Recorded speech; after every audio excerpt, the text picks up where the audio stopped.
Welcome to this, the second of two videos about the history of the Royal Artillery Museum in Woolwich. In the first one I talked about its original location, the Rotunda, which was up near the Royal Artillery Barracks on Woolwich Common. In that I talked about the history of the building and covered some of the larger items in its collection. Now, in 1994 the Royal Arsenal finally closed its doors as a military establishment, and it was identified, the area was identified as being a prime location for development of things such as housing, retail and cultural venues. And one of the first things to be done was to move the Royal Artillery Museum from its existing location at the Rotunda down to the centre of the Woolwich Arsenal. And it's that new museum that I'm going to talk about in this particular video.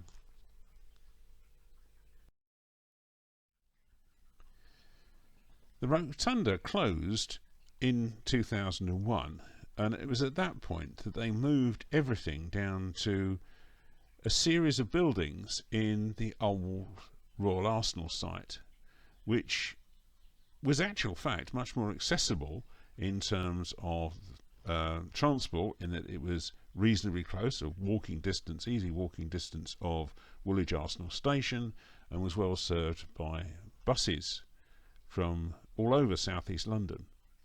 It was even close to the Woolwich Ferry site. So in many ways it was a much better site for the museum. Seen from the air, the new Royal Artillery Museum site actually took up a series of what can best be described as four former storage or administrative buildings. The museum entrance was a new build on the front of one of the existing buildings, and outside it, as you can see, besides the badge of the regiment, there was a Napoleonic cannon on a fortification mounting. This is made of metal rather than wood. A proofing plate that was used to test the armoured piercing capabilities of guns, and a section of the Iraqi supergun. Now, this entrance was actually on what was the old paper cartridge factory, and you can see outside it even had its own little cafe.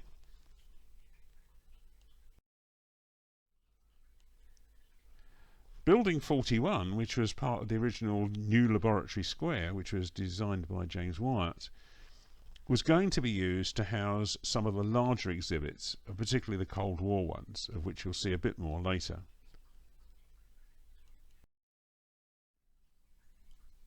The fourth building that formed part of the museum complex was actually the original Royal Military Academy, Woolwich, which had been built after the foundation of the regiment in 1716. It was used to house and to train the young officers who would later go on to serve with the Royal Artillery. It was later replaced by a new building up on Woolwich Common. On a personal note, what is of interest to me of this particular building is that one of my wife's forebears actually worked here. He was Fife Major to the Company of Gentlemen Cadets, which is what they called the young officers on training, and his job was to play at their weekly parades and also to administer corporal punishment if they transgressed any of the multiple rules for the conduct of young officer cadets.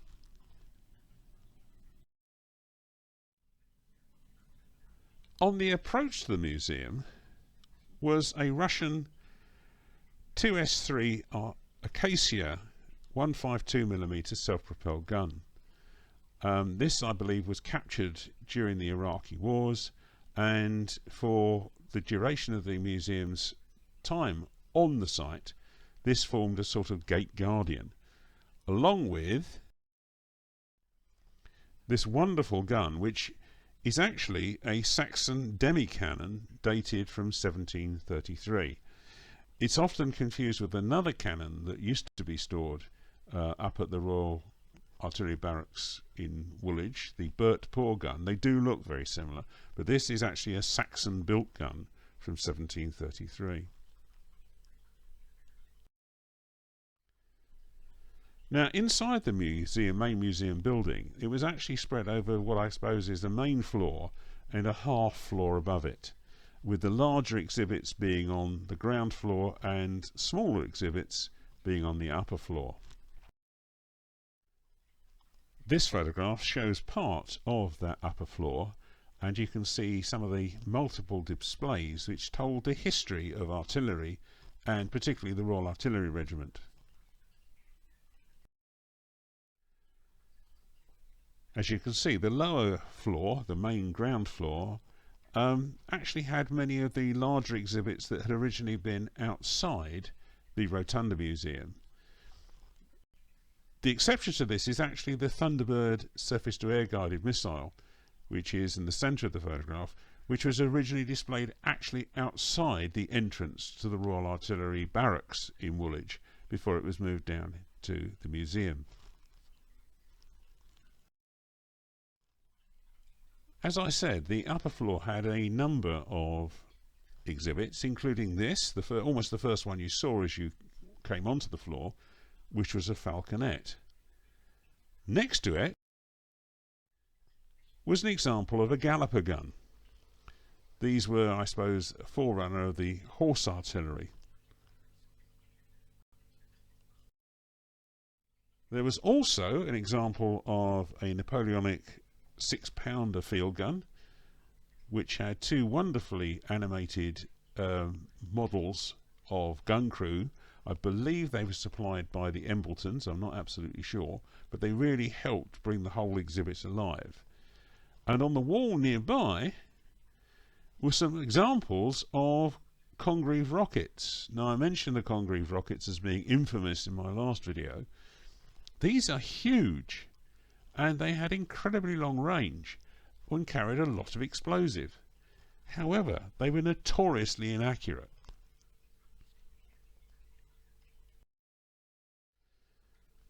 Further along was this, an example of the 7-pounder rifled muzzle-loading mounting gun. And this was used by mountain artillery units, mainly in places like India. And I believe it's a model of one of these which is made by Foundry as part of their colonial range of figures. This is the well-known Abu Clay gun. It actually took part in the Battle of Abu Clay during the Sudanese campaign, and it's a 2.5-inch rifle muzzle-loading mounting gun.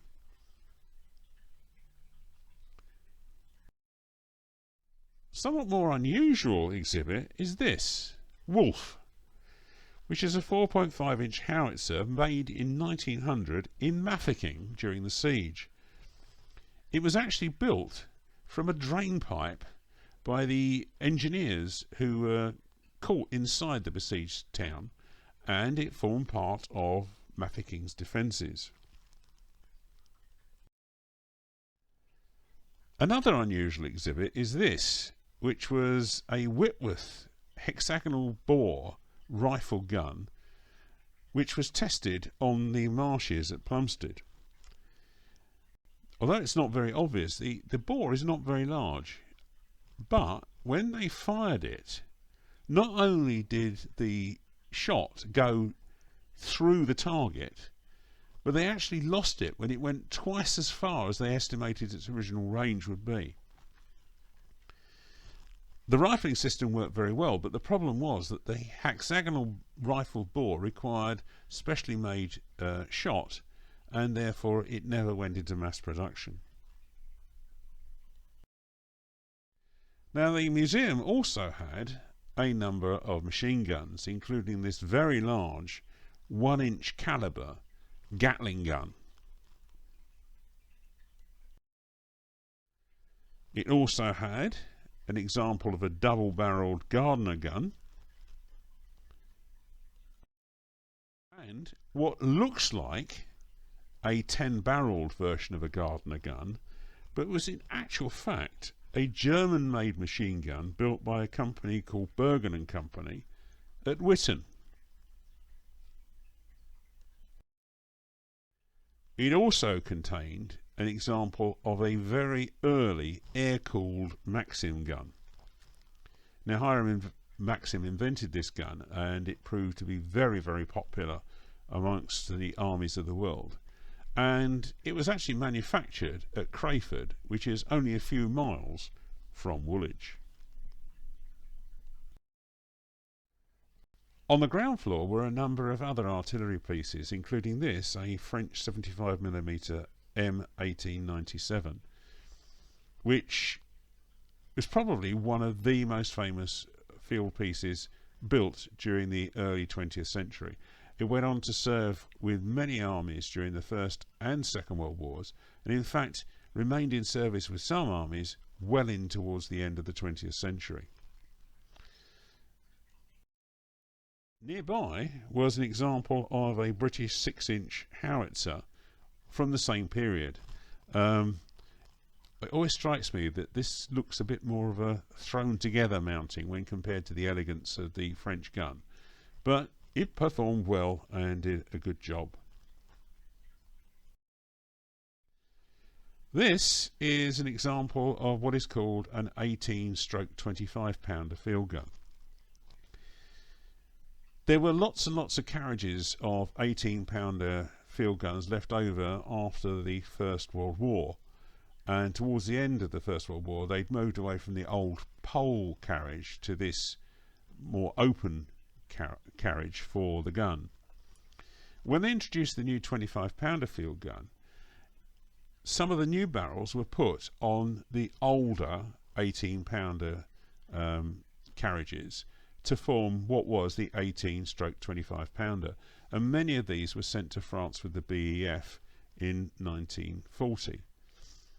In actual fact, my grandfather, who served in 140th 5th London Field Regiment, they didn't use this gun. They actually used the predecessor of it, the 18-pounder that had been modified for being towed by vehicles rather than horses, and he served in that regiment until it was destroyed at the Battle of Cassels during the retreat towards Dunkirk. So whenever I see this gun, it holds a certain sort of piquancy for me, as it reminds me of my grandfather. On the other hand, this gun, which is a 75mm M1 pack howitzer, reminds me of my father.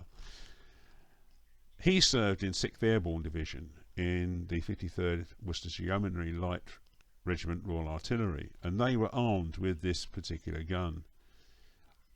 Their equivalent in 1st Airborne also had the same gun, and this particular weapon served with the regiment at Arnhem.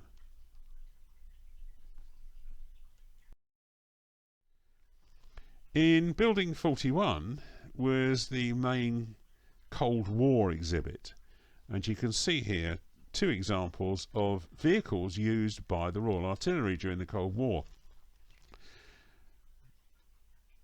The smaller of them is the Ferret armoured car, which was used by artillery observers, and behind it is an early model Centurion tank, which was also used by artillery observers.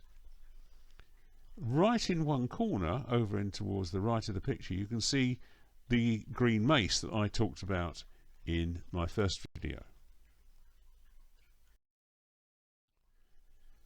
Also in the Cold War exhibit was this example of a swing-fire anti-tank missile carrier and a Rapier anti-aircraft missile system.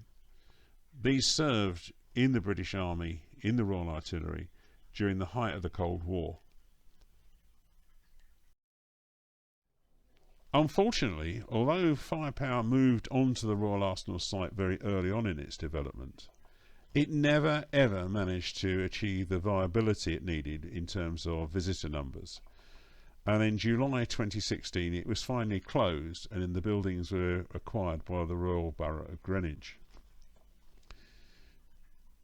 The exhibits were moved to Lark Hill, and there have been numerous plans since 2016 to build a museum down near the new headquarters of the Royal Artillery, and they've even got to the stage of producing some very nice artistic impressions of what the museum will be like. Hopefully, so I'm not quite sure what the current situation is, hopefully this museum will be open within the next 2 or 3 years. Well, that concludes the second of the 2 videos I've created to tell the story of the Royal Artillery Museum in Woolwich, and this one covers the period from 2001 when it moved from Rotunda to July 2016 when it finally closed. If you haven't already seen it, please have a look at the earlier video, and I'll put a link to it from this video so that you can do so if you haven't already done so. If you've enjoyed this video and you haven't yet subscribed to my channel, please consider doing so, and even if you don't, please could you give it a thumbs up. For those of you who are interested, the buildings themselves have been reused and now form the basis of what's called Woolwich Works, which is an arts venue that provides space for theatre, music, dance companies to both practice and to perform. There's even plans, I understand, to turn the old paper cartridge factory into a 650-seat cinema, although if and when that will happen, who knows. Anyway, again, thank you very much for watching this video, and please subscribe to the channel if you haven't already done so. Thanks very much, and goodbye.